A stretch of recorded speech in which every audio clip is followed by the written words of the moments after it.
Home the gold. He could be too far. No, he's kicking. Oh, what a catch! Puts a spicy forehand out in front of Naomi Morcilla. Wu for the win. Team Canada. Darren Wu! Santos with the layout grab. Oh, that fantastic grab. The claws of Chapa. Canada just became the world champions. Canada and the rest of the world. You're listening to the Huckin podcast. I'm one of your hosts, Theo Wan from Toronto, Ontario. And I'm Danny Proby from Vancouver, BC, and we are your coast-to-coast guide to all things Canadian Ultimate.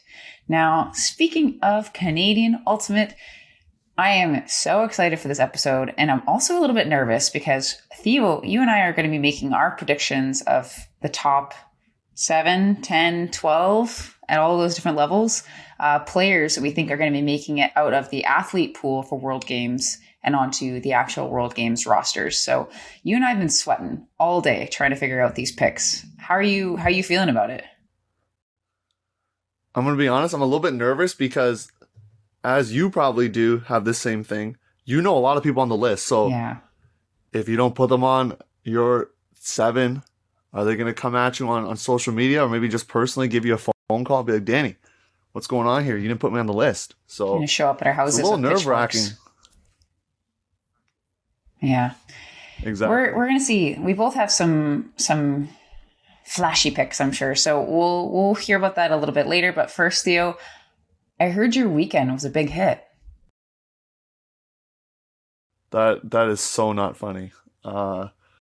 Yeah, so to share with the podcast audience there, appreciate that, Danny. Yeah, so I was driving back from Ottawa on the weekend, and unfortunately, I was trying to slow down the highway, but a car behind me decided not to slow down and hit me a little bit there. I'm good to go. I'm maybe a little stiff here in the neck, but otherwise I'm good to go. Just got to take care of that with insurance and kind of those things. But yeah, I'm feeling okay. A little angry that the driver who did hit me did not stay at the scene, so that's kind of annoying. But yeah, that was my weekend, commentating in Ottawa, and then having a little bit of thrills, I guess, coming home. So that was my weekend. Your weekend, I don't think was as much of a hit as they say. So what were you doing out on your weekend?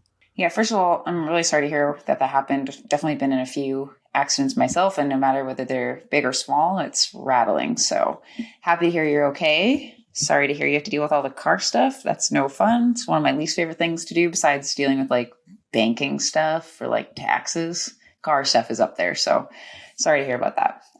My weekend was fun. Played some games of Traffic, which we'll talk about in the new section. But I was also away at a mastermind, like a business mastermind for small like business entrepreneurs. And it's pretty fun. It's a couple nights away. We went a few hours away from Vancouver, and it's a couple of nights, and everybody kind of gets an opportunity to share a problem within their business. And the mastermind, or the collective intelligence of all the people in the room, help you kind of work through some really pivotal problems in your business. And it's actually like an amazing reset. Like I'm feeling revitalized. I'm feeling ready to kind of tackle the next steps with Elevate and beyond into other businesses that I'm interested in starting. So feeling good about that. But I'm even more excited about the Frisbee that's been happening. So do you feel like you've gotten to know me enough in this section? Can we move on, Theo? Yeah, I'm not, I'm going to be honest with you. For a lot of the get to know you sections of like one of my favorite podcasts, they'll do like a 10-minute bit. And I'm going to be straight up. I just hit like fast forward 30 seconds on that every time. So for me, I want to hit the news. So I think they in the audience want to hit the news. So we're going to get that right now. We now have breaking news. All right. So for your news segment, we're going to start with juniors. So we had a tournament happening. Was it Quebec Provincials? I think that, I don't know if that's like the title of the tournament, but it seemed like a provincial tournament. Yeah. So it was Wicked in Quebec. West. Yeah. Got it. So Wicked West from Ottawa won the girls division with scores of 15-3 over Orgean, and 15-4 versus Titan, and 15-0 versus, how do you pronounce that, Theo? I don't know how to say that name. I want to be honest with you. Yeah, you they didn't end up a French accent, so that could be right. we got to try. So they ended up not playing their final game against Wicked East due to heat. They had a small roster, whatever. It's all the same club. So they decided to just kind of move forward. So they kind of stormed through that tournament. I'm seeing a lot of posts on Instagram from all the Wicked West players. They still have a couple, they have a Team Canada player still that was on U20 last round and some prospects. So they have a pretty decent roster. So those scores don't necessarily surprise me. And I know you might not know this, Danny, but like, what's the origin of that name? Like, I think it's a pretty cool name. Like, where did they decide to come up with that name? Because I know the boys teams are like Ignite and I think Scorch and like kind of like a fire theme or Blaze or something. There's like a fire theme going on, but what's the theme for the women's teams, or the girls teams? I mean, it's like Wicked, the musical, I assume. I mean, that's what the logo and the jersey colors are all about. So I don't know like why they chose that, but that's the whole point of the Wicked West and the Wicked East. So yeah, it's pretty cool. Oh, sick. Yeah. We're gonna move into AUDL. That's why I was gone. Mentioned earlier why I was coming back from Ottawa. But first game of the weekend, Montreal took out Toronto. What's their record right now? I gotta calculate. They are 1-4. 3 games left in their season. Pivotal games. Doubleheader this coming weekend with fans in Toronto, Montreal, and Ottawa, and then again in Ottawa, September 4th at TD Place, which is really exciting. So Toronto basically has to win out. Like, their backs are against the wall. At one point, Danny, they were down 7 goals. Okay, so just think about that. 7 goals, 22-15 at the third quarter break. So that's tough for you. They're missing a couple of vets like Thompson McKnight and Andrew Carroll, so that might be part of that. So Jeff Powell, who was on our podcast, we always talk about people that have been on our podcast, and Jeff was there making his debut, got a block, I think a couple goals as well. So not enough. Toronto goes down, and then Ottawa, Montreal. Great game to commentate. Ottawa was up throughout the whole game. At one point, even 4 points. And so what happened was towards the end, I'll just skip forward to the end here. Montreal gets a quick hold with about let's say 10 seconds left. Montreal does this thing that you can do in the AUDL where they drop the pole right in the front of their end zone, and Ottawa has 10 seconds because the disc is down to get to the disc and put it in play. So they're all sprinting down. Ottawa picks up the disc. There's a triple team called on Montreal, so the disc gets put in the center of the end zone, on the end zone line. I believe it was Greg Ellis floats up a disc. Montreal's player snags it out of the air. There's 5 seconds left. He walks it to the line, and then he turfs the throw to Kevin Quinlan, and the game is over. It was so epic. I was I can't believe this just happened, and I commentated it. Oh, man.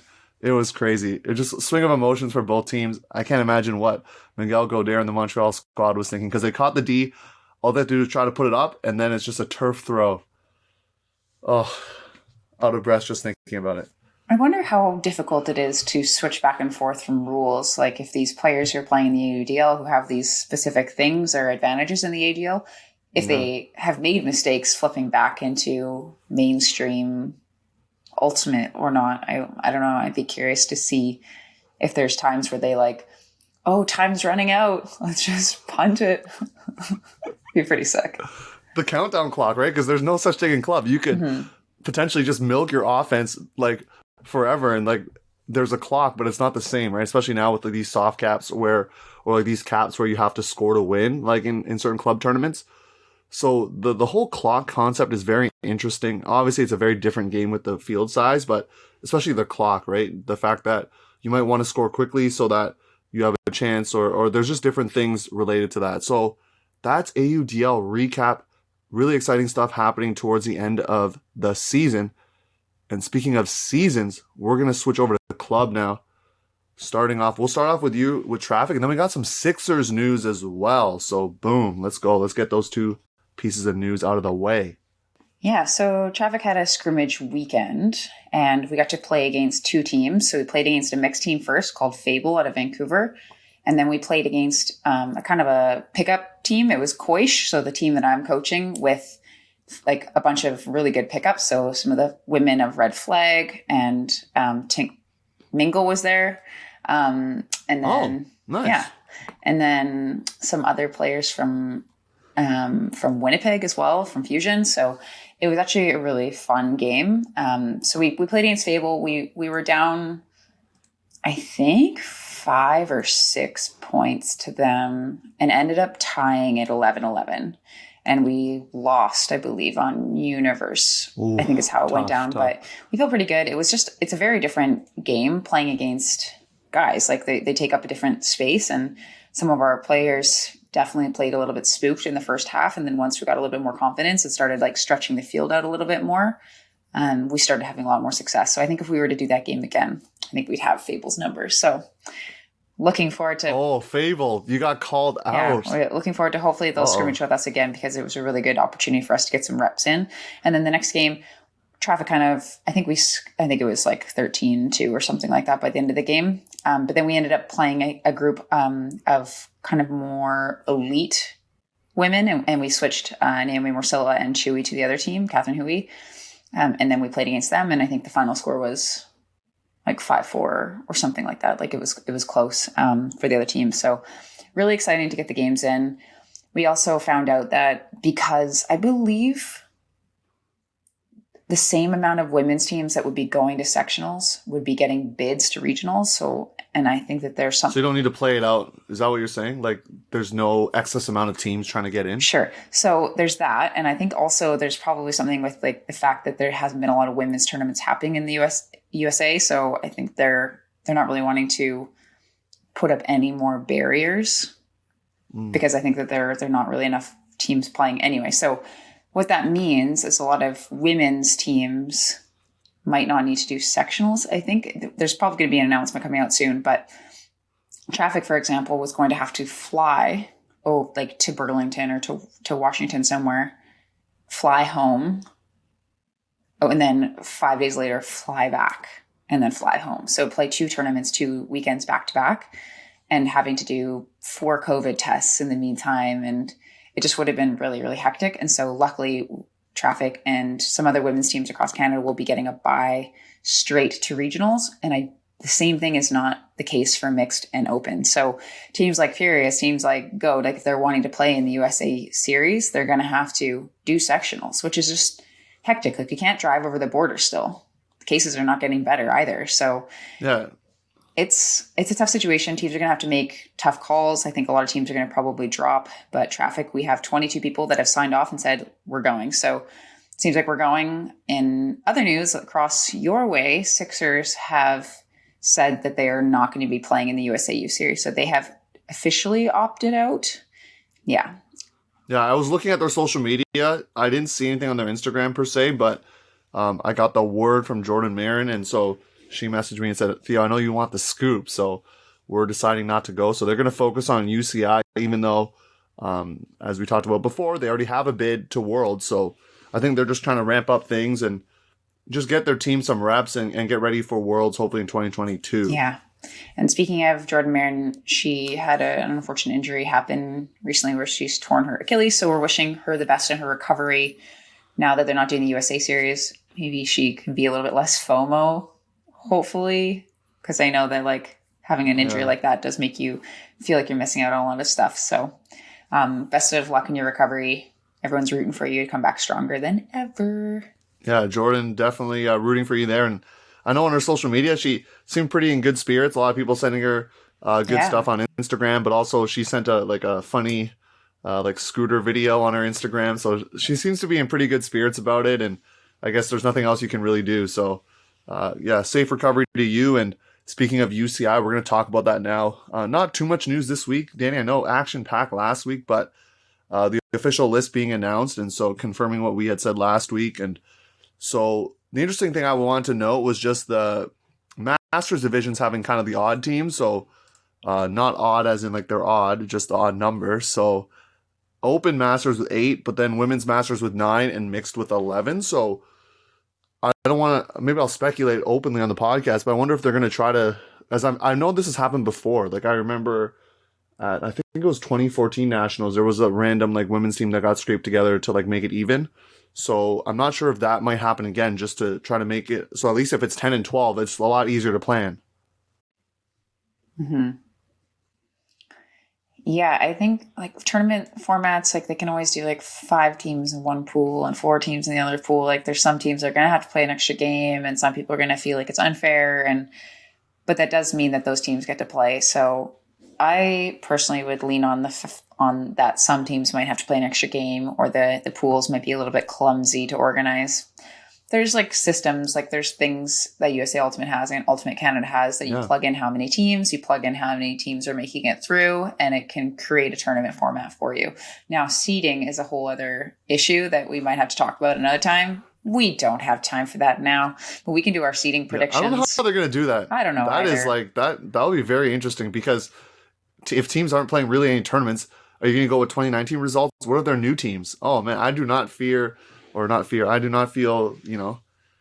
anything for these like people having to make those decisions. I wouldn't want to be in those shoes, is what I'm saying, because that is like, oh, no thanks. Maybe we can make our predictions on that, and then they can listen to our predictions, and those will be the seeds for the tournament. Thank you, Ultimate Canada. We are your advisory council. Deep Look has done that before, just so you know. They've done that before with like club nationals and college nationals, but because they have the algorithm and they have rankings, they're able to do that a little bit better, and they know like head-to-head results. Yeah. So with us, we're just going to be literally picking like blind and just hoping that what we say sticks. Based on past performance, I guess.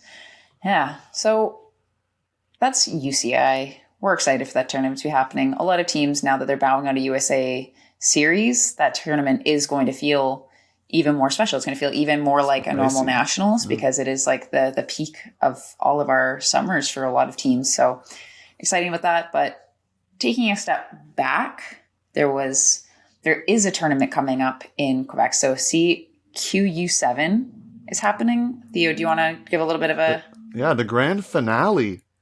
Yeah, grand finale. In the women's division, you got teams that you'll know like Cube and Karma? Q-A-R-M-A. Yeah, Karma.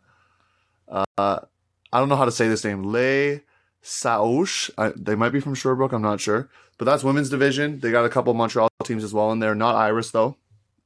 And then in open division, there will not be Mephisto, because they'll be on the road playing AUDL as the Royale. So Manic is in there. Ensom, I expect a close final with those two. Maybe Sherbrooke Gentlemen's Club in there. Quake is kind of in a rebuilding year. So that's in the open division. And then in mixed. Mixed is exciting.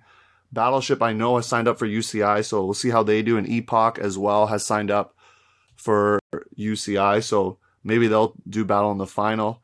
And we didn't really decide to do a full preview of this tournament, but maybe we'll definitely give results to you as they come next week. So we'll do that for that. And that's the ultimate news, I think, Danny, right? I think that's all we got for the week. Lots of stuff going on, though. So we're done with the news now, Danny. We're going to head into our segment talking about World Games. I am still nervous. I'm not going to lie. I'm not shaking too much, but a little bit nervous, but we're going to hear from our sponsor. And after the break, we're going to talk World Games team. Let's go. This episode is brought to you by Be Ultimate Apparel. Based out of Vancouver, BC, Be Ultimate is climate neutral certified and designs products that are built to perform. I personally love my 2 Be Ultimate Sun hoodies, and I rock them wherever I go. If you want to learn more about Be Ultimate, start your custom team order, or check out any of their ready-for-purchase collection, you can head over to beultimate.ca. Hey, this is Becky Thompson from Iceni, Team Canada, and now Team GB, and you're listening to the Huckin podcast, your coast-to-coast guide for all things Canadian Ultimate.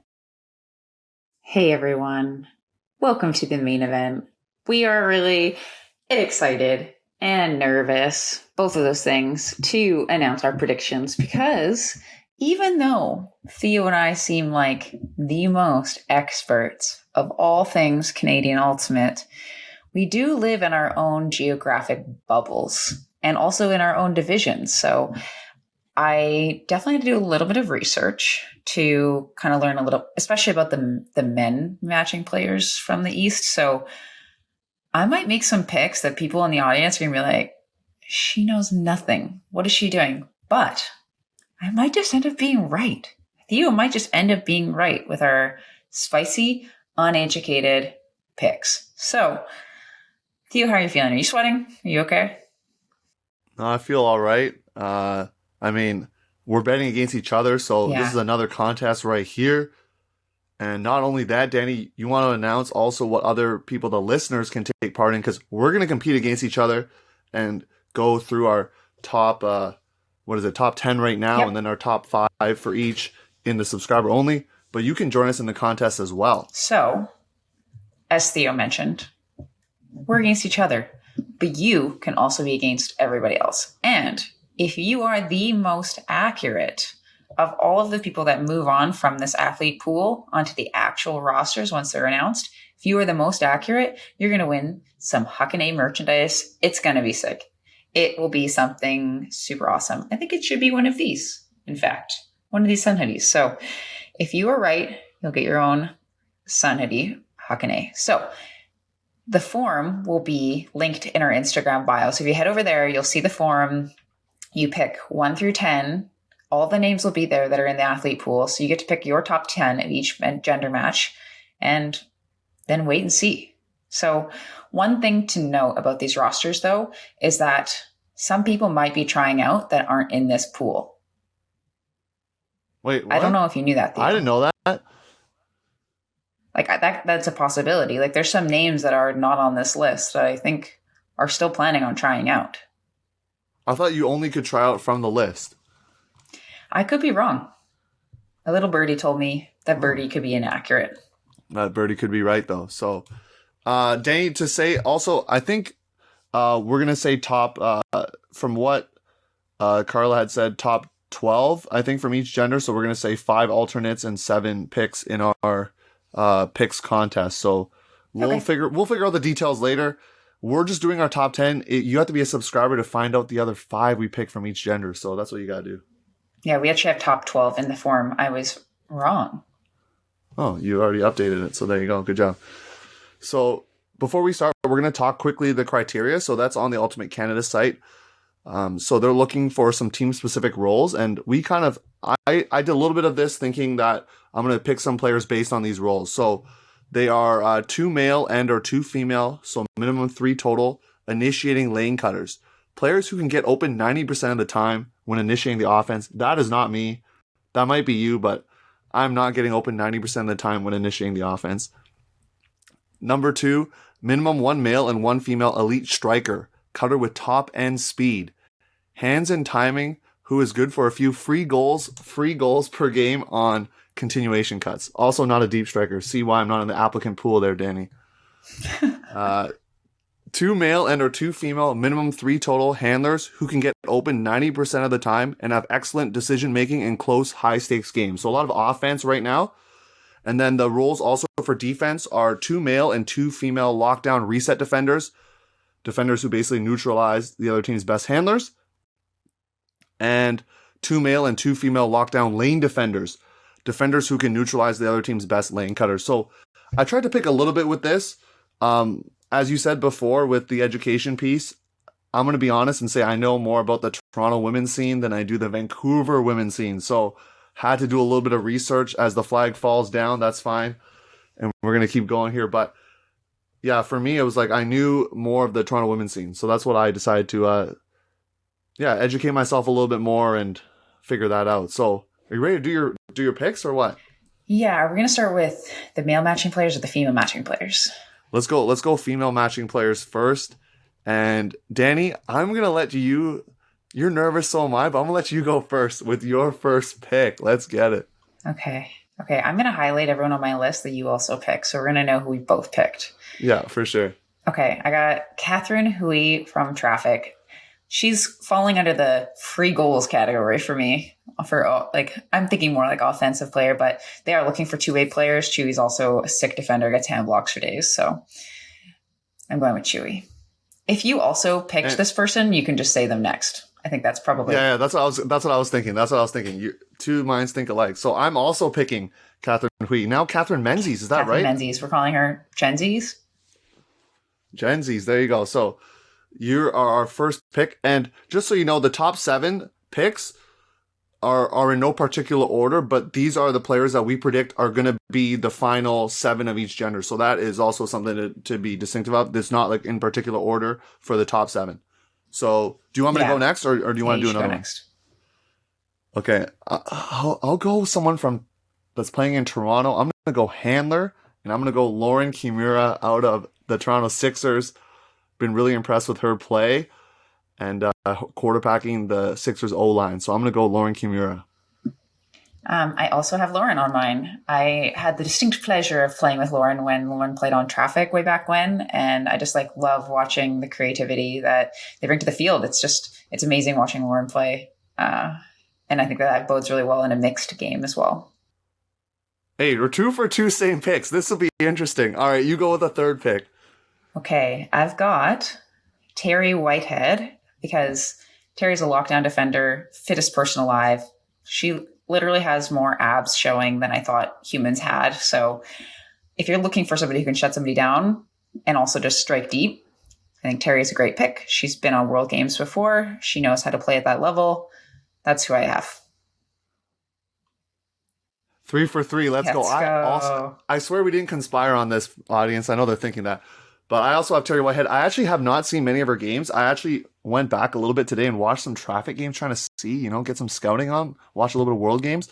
But from what I've heard and what I've been told, she's a legend, living legend.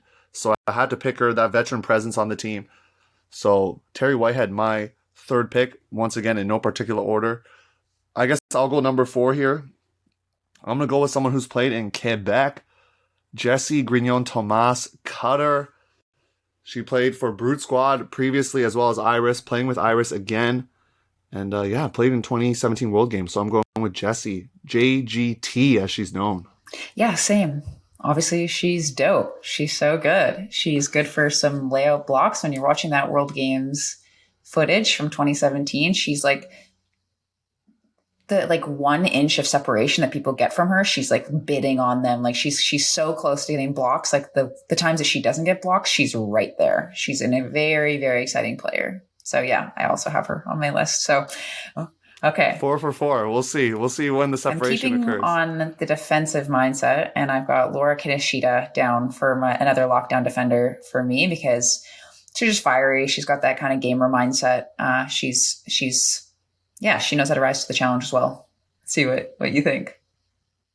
She is not on my top 7 list. So here we go. Now we're changing it up here. Okay. I'm going to go with, this might be a spicy pick, but young player, but out of Toronto. I know there's going to be a Toronto slant for me, but I also think something to mention is who are the head coaches. So I'm not saying that, Carla, if you're watching this, I'm not saying you're going to pick all Toronto players, but I'm just saying that there could be potentially a Toronto slant. I'm not saying there will be. There's potentially. So I'm going to go with another Toronto handler. I'm going to go with Britt DeSantos. So Britt has been really impressing since her junior days, and I think that she could be a great addition to the World Game squad. I know a lot of people will say you need veterans on the team, but at some point you got to infuse the new blood, and you got to get some younger players in there. So Britt, this is your chance. Well, I also have Brittany Dos Santos on my list, so. Oh, drat! I thought I was gonna have an super athletic, pick, but makes good decisions, mature on the field beyond her years, but will also make big plays. So I agree. The picks that we have kind of so far definitely bring a lot of experience to the game, and you do need a little bit of mixture. You need a couple players that might just pop off. So I also have Britt. My last pick. I think I have 2 more picks. I've done 6. Have you done 6? Oh, that means I have to go 2, I guess. Okay. That would make sense. Yep. So you want to start? Yeah, I guess I'll start with another young player. I'm going off the board potentially. I'm going with someone who's been on our podcast, Sarah Jacobson. Spicy pick. I don't know if people think it's spicy, but younger player, but she's been dominating in the club scene and just doing a lot for Sixers. I know she plays for Fusion as well, and just been dominating the women's division since she was a junior. So, Sarah Jacobson, I pick you. So, if Sarah's on my 8, she is number 8 for me. So, does that count? Ooh, that's a good question. She's an alternate, is what you're saying. Yeah, I have her making that first initial list. Okay, so maybe make a note of that of something. I don't know, like that we were. All right. I think we're doing top 7 right now, but I guess make a note of it. Okay, so and then do you have 1 player left? And so do I, right? Is that right? You shouldn't have any players left. You should have done 7. We have Chewy, Jessie GT, Brittany Dos Santos. Oh wait, you did Brittany Dos Santos instead of Laura Kinoshita, I guess. Got it. Okay. Yeah, Okay. so I have one more. Got it. So my 7th player, this is kind of like, I was not sure between Sarah Jacobson and this person because they both kind of bring the same youthful excitement to the field and height. Oh, I think I know what's coming. So I have Penelope Robert from Quebec. Oh, that is not who I thought you were Really? going to pick. Yeah. Okay. I mean, watching her play, she's tall. She gets lots of layout blocks. Good in the air, which is important in the mixed game. I thought that was going to be my most exciting pick. Okay, your pick is making me rethink my pick. So I'm actually going to change my pick right now. No, you can't. And you can't. change from one of my... Wait, I can't change it? No. Okay, fine. I You won't can't change it based on what I say. That's totally not how this goes. Well, no, I wasn't going to pick that... No, I wasn't going to pick that player. I was going to change... Okay, that's fine. That's fine. I'll go with original list. Yeah, of Scout's course. honor, I promise, audience. I know who you're picking. So, who am I picking? Go, guess. Is it somebody from BC? No. Okay, then never mind. Go ahead. It's another handler. Maybe I picked too many handlers, but I'm going with Anushka Beaudry. So maybe it's a too much Toronto handler core, but I decided to go with some of that youthful talent and decided to change things up, at least on the women's side. So Anushka Beaudry is my last pick. Okay. All right. So your top 7, say them again. Okay, no particular order. JGT, Jessie Grignon-Tomas, Lauren Kimura, Terry Whitehead, Anushka Beaudry, Catherine Hui, or Catherine Menzies, Britt Dos Santos, and Sarah Jacobson. And your top 7? I got Catherine Menzies, Jessie Grignon-Tomas. We have Laura Kinoshita, Brittany Dos Santos, Terry Whitehead, Lauren Kimura, and Penelope Robert. So that's my top 7. Let's move on to the next one. You already know my number 8. I got Sarah Jacobson. She's got it all. She's a gamer. She's tall. She stepped up big time for the Sixers squad in their push in the USA series. And so she can play against the best and she can show up when it matters. So that's my number 8. Who's your number 8? Also, well, I guess these 3 would be in particular order that they were ahead of the other bottom 2. So I'm going with Cindy Trong out of Toronto Sixers. I know I'm going to have more of a Toronto slant, but at least on the women's side. On the men's side, it's a little different. But she's been an offensive cutter for them and kind of do it all. So played some U23s, if I'm not mistaken, as well. So I'm picking Cindy as one of my alternates. And then I guess I'll go again, and I'll pick someone from BC.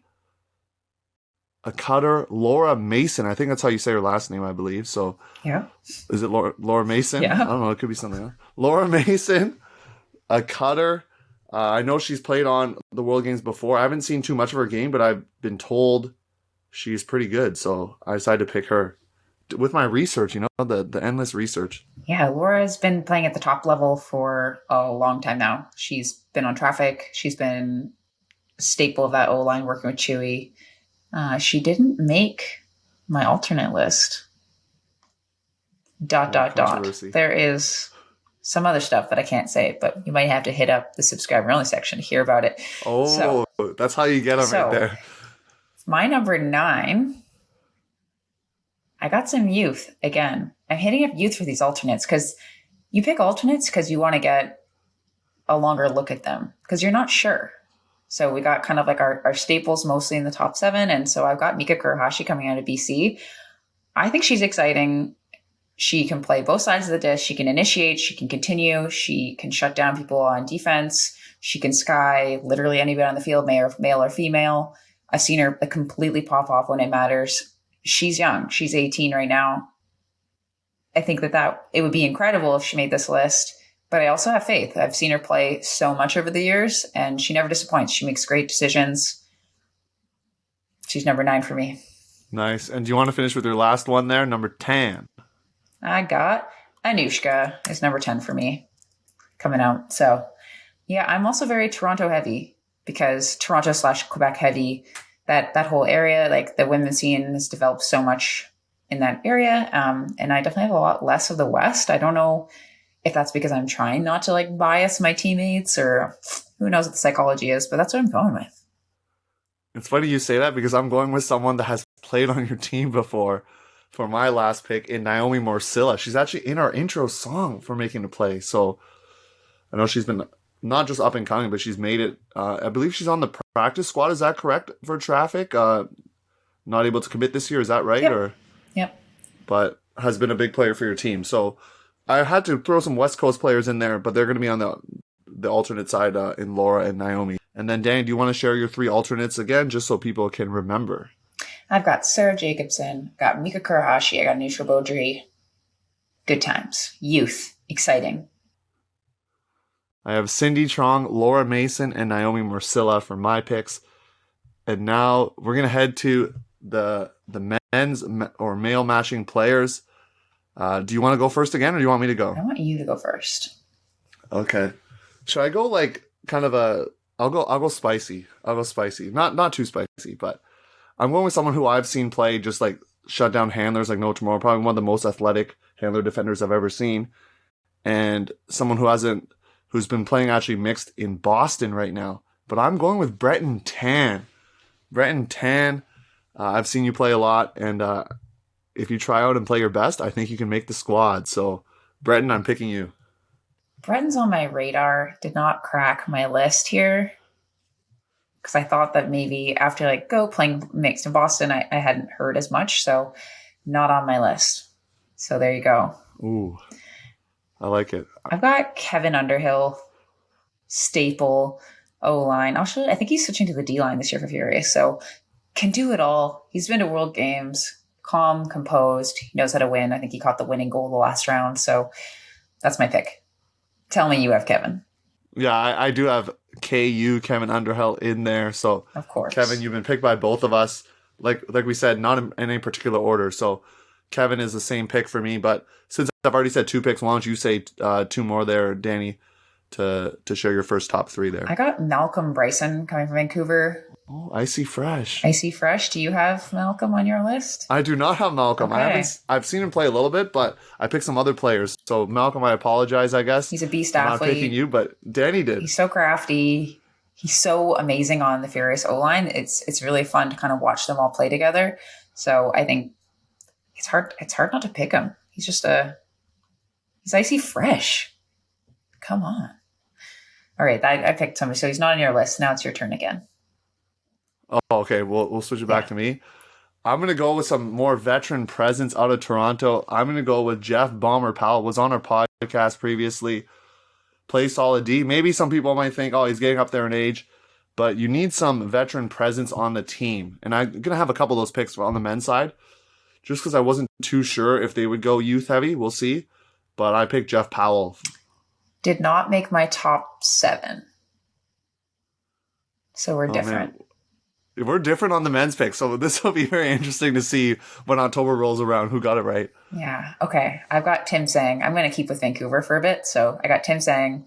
He's the most incredible thrower. Even if you're not open, you're open. If Tim has the disc. Do you have Tim Sang? I do have Tim Sang, so I like that we're starting to get a little bit of similar picks. So Tim Sang is one of the handlers for me. I think he can also play some O. I think when I was looking at my list, I was like, oh, are Tim Sang and Breton Tan too similar? But I guess Breton's going to be playing more D, so I think that's okay. And then I guess I'll go again since we had the same player. So I'm going Vancouver. Some people, especially in the YouTube comments, said, are we going to question if this guy can play still at this level? I believe with all the training, he's going to do it. He's going to defy it. Come on. So Morgan Hibbert, I pick you. Some people might think, oh, controversial pick, but I'm going with Morgan Hibbert.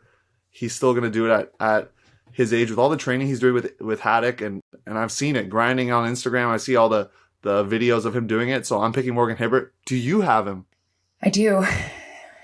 Okay. I know. I thought that this was going to be a controversial pick, but there is something to be said. If you have a mixture of youth and you have a mixture of people that have been there before, they know how to play through injuries, they know how to play through pain, they know how to get those universe point deep blocks. He knows how to win. So I did pick Morgan. That took some battling in my head. So interested. I'll be curious to see what everyone else picks and what they think, because if he does make it, what an incredible accomplishment that is to be on so many worlds teams, so many world games teams. Like, what a goat. So good. For sure. Okay. I guess 2 more, right? I have 2 more. It looks like more. that I haven't said. So I'll do a Okay, couple so in a do you row. want- I got Nathan Hurst out of Toronto. Okay. Do you have Nathan Hurst out of Toronto? I do not have Nathan Hurst on my list, so I like the odd pick. I do like Nate as a player. Can handle, can also be a good initiating cutter as well. A little hybrid player for you. So good pick, Nathan Hurst. And do you have one more there that you want to say? I mean, I definitely struggled with the Toronto / Quebec dudes. I've got Michael McKenzie because I think that quite smart with the disc, will get blocks. And I was kind of missing some people on the defensive side. Okay. So Mike McKenzie, ... That's all I got to say about that for my list. Okay. ... Okay. So in his stead, in his place in my roster would be someone that a lot of people I know for sure in the west coast of the country will not know of. He plays out of Ottawa, so doesn't get as much shine as some of these other players. He's played for GOAT, I believe, at WUCC in Cincinnati. But that is Alec Arsenault, super fast cutter. I've seen him make so many athletic plays. I wanted to go a little off the radar with that pick, so I decided to go with Alec. Well, it was not off the radar enough because I also picked Alec, so. What? Oh, no way. I thought I totally had it. Oh, man. Good to know. Yeah. Is that your last player? Yeah, he's a highlight machine. How do you not pick him? Okay. Alec, I thought you were under the radar, but clearly people in Vancouver know who you are. On the radar. Yeah. And for my last pick, I'm going with someone who is, I would say, the speediest, probably one of the fastest cutters in men's ultimate out of Toronto, and that's Andrew Carroll. Some might say, he could have, they might say this for a few players, they've lost a step, but we're coming out of a pandemic, so you don't know what they've been up to, but I trust that by the time it comes down to World Games, Andrew Carroll is going to be like even faster than before. So I go with Andrew Carroll, who's also on the 2017 team. I'm just going to say ... to that. Okay. Alternate time. This is where I went a little bit, more off the cuff, so to speak. I did not. So, do you want to go first?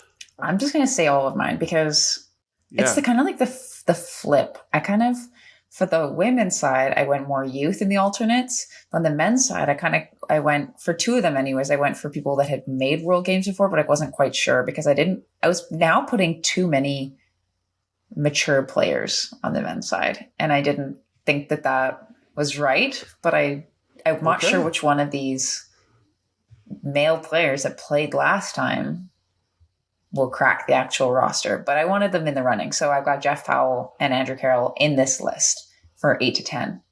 But then I do have one more youthful player from BC. I got Ty Barbieri.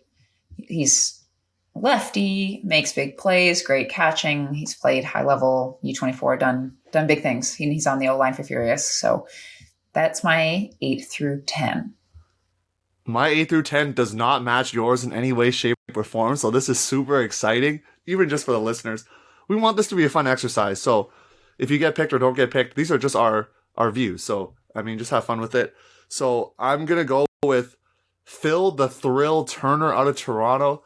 I've had the pleasure of commentating him on the Rush, and I know it's a bigger field, different dimensions, but I know he's been able to match up against a lot of top players before in the past, like Ben Yacht, for example, also in the AUDL, but still matching up against a player of that caliber is going to help him. So I went with another taller player as well out of Montreal in Christophe Tremblay-Jonca. I remember Coach Haydu telling me he's one of the most athletic players he's ever seen, and watching him play and making some highlight reel grabs, I just think that could be pretty impressive in tryouts, especially, and that could garner some consideration for the alternate list. And then my last alternate pick of the 10 is someone from Vancouver, infamous hand block in the CUC final, and that is Mr. Peter Yu. So I was wrestling between Peter Yu and Breton just because they play a very similar game of handler defense. Went with Breton, but Peter could be in that conversation as well. Wow. So we definitely differed more on the men's side, which makes me nervous because I know less about the guys. So it makes me feel like maybe I'm super wrong, which is going to be fine. Or you could be super right like you were with nationals and I wasn't. That's true. Maybe the less you know, the more you know. But yeah, I want to say ... to a couple of those people you just said. So you have to hit up our subscriber only to find out what ... means. Yes. Yes, you do. The ... But also, Danny, I wanted to say something really quick too before we head to our subscriber only, is that there's a couple players that kind of you mentioned maybe they're going to try out, or I'm not sure what that whole process will look like with them not being the applicant pool, but some notable names not there. And I think, at least from the men's side, in Cam Harris and Mark Lloyd, they're not on the list. So those are some notable names that at least I noticed at first glance that weren't there. Are there some notable names maybe on the women's side that at first glance, or no? Not that I can think of off the top of my head. I mean, other than maybe be curious to see if the Hatches were interested because they've been playing Worlds. Or if they even applied. Like yeah, I guess the Mott's, I guess they weren't interested. Or maybe they did apply. So it's hard to know what's been going down. But on the men's side from Vancouver, maybe Will Vu, I was curious if he was going to apply or play because he's kind of unstoppable and very creative on the field. So that lefty like over the top backhand or just a lefty thrower as a handler is just so dangerous. Like I can't say. Yeah, so if you did apply and you got cut, so sorry. But if you didn't apply and are actually going to be trying out, we're excited to see whether you can make a splash on the scene. So yeah, good luck to everybody. If we picked you, wear that with pride that we think that you're awesome. If we didn't pick you, just like in the last episode, use that as fuel to be like, F you, Theo and Danny, I'm making this roster. So just, there you go. Either way, use it. Yeah, use the fuel for sure. As Danny said, we have a subscriber only going on. So we're going to pick our kind of 11, 12, which will be the alternates. And then I know we both did pick some players that we're excited for that maybe they won't crack the roster this time or the alternates, but people to watch out for. So if you're interested in knowing kind of the future of Canadian Ultimate, I say you should tune in and subscribe to what Ultiworld's been doing. And there's games you can watch.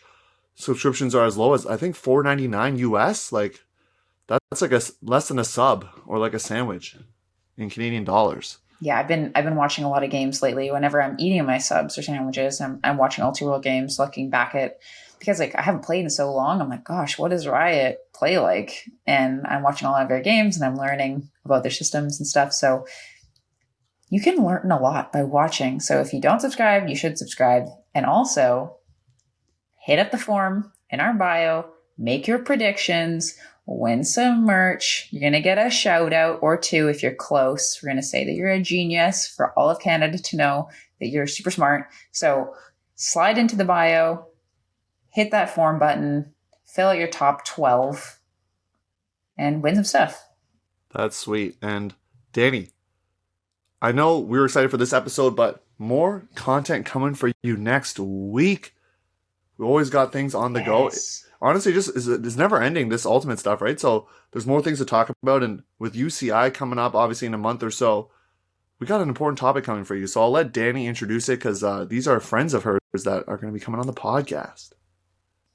We have the very esteemed pleasure to have Daisy Lynn and Elsa Chu coming on the podcast. They're from Coast to Coast Nutrition. So they're going to be coming on and they're going to be talking about tips and tricks for tournament nutrition leading into a tournament, during the tournament, after the tournament, maybe bust some myths that people have. Just because like I never know, is candy good? Is candy bad? Like I'm kind of on the fence because I kind of use tournaments as an excuse to eat so many Sour Patch Kids. So they're going to come on the pod. They're either going to give me permission or they're going to tell me that I'm wild and whack and I should stop. So definitely tune in because we're all starting to play Ultimate and we need to take care of ourselves now more than ever. So that'll be next week. Tune in, hit up the socials. You can reach us at huckinga@ultiworld.com. We're on Instagram. We're on Facebook. We're on Twitter. We're mostly on Instagram. So follow us there and we will see you next week. This is Jamie Millage from Hound and Team Canada. Bad decision? Looking off that reset to throw the high stall hammer. Good decision? Listening to the Huckin podcast, your coast-to-coast guide for all things Canadian Ultimate.